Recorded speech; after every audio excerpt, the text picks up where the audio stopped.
It's your boy Jackie Dempson. Check it out. Now, let me tell you this, man. Y'all know I cover from the biggest artists in rap or hip-hop, like from the Drakes, Kendricks, right, Jay-Z. But I cover very small, unknown rappers to you. I used to cover like Kodak Black before a lot of people knew who he was. Now I think a lot of people have kind of caught on. But, I mean, I take pride in, like, at least keeping my eye open that I can see what's going on. So a lot of times I see stuff going down I might not acknowledge, but I definitely see it. Now, listen, I made a gut call a couple months ago after hearing one of the most demonic songs I've ever fucking heard. Basically, it was an artist out of the DMV. His name is OG ManMan. I didn't say the song back then, but I'm saying it now, and you'll know why in a second.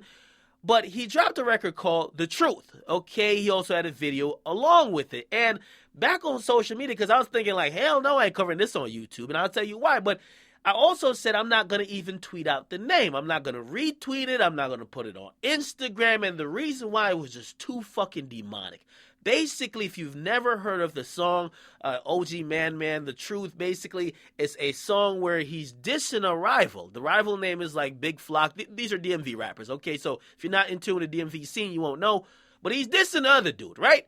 Now, he's dissing the other dude and basically other dude's crew, and basically he shoots the video at the other dude's, like, homie's gravesite. He's pouring champagne, he's burning shit, you know what I mean? Basically, he has a mask on, and he's promising that the guy he's dissing will be laying in a grave just like the guy whose gravesite he's at. Now, completely demonic. I was watching this shit, and I was like, this is either a death wish or a declaration of war. I couldn't tell what it is because, listen, man, if you looked in the comments at the time, everybody said, "That man walking." I'm like, God damn, this shit doesn't look right. Now, after seeing that, I didn't really acknowledge it, but unfortunately, what I feared might happen came to pass. Now, the rapper OG ManMan was killed late last night, and it's being confirmed to me by family members, and we don't really have too much detail on exactly what happened. I was told he was shot, and all I gotta say is that, man, we gotta cut it out as a culture, man. I mean, Chirac, which is a scene that a lot of people are fascinated by, good or bad, it's influenced a lot of people to take disrespect to another level. Okay, it's one thing if you're disrespecting someone, and it's another thing if you're disrespecting the dead. Okay, again, you know what I mean? Maybe there's no rules to this shit, but a lot of times, man, most of these things that we're hearing on record, they're not hip-hop shit. Like, when I heard that record, I'm like, this ain't even hip-hop. This is like street beef. Like, I don't even know why you record a song for this shit. This shit is street beef with an instrumental. Okay?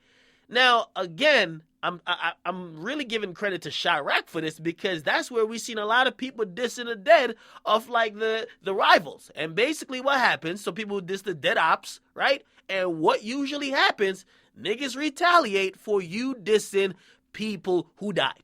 Okay, now, I don't know what happened up in the DMV.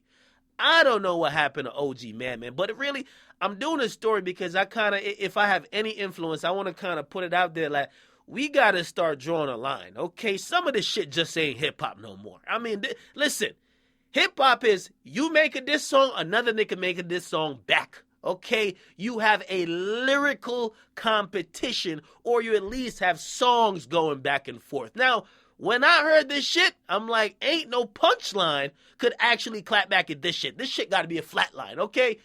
And again, I'm really trying to put it out there that everybody got to really tighten up, man. We see with these diss songs, man, people are dissing the dead way too often. I mean, they're bringing in people that they're doing shit that it doesn't have to be done. And all that shit, you might get clout points on social media for, damn, that was savage. But really, like, you're risking your life, and really, you're just kind of like signing a death certificate. This shit ain't cool. Okay, so, I mean, we've seen even with Troy Ave. I mean, of course, that wasn't a really direct retaliation for what happened with him, but he dissed Capital Steez, and look at the situation he's in now. People can't even draw sympathy for him because of that.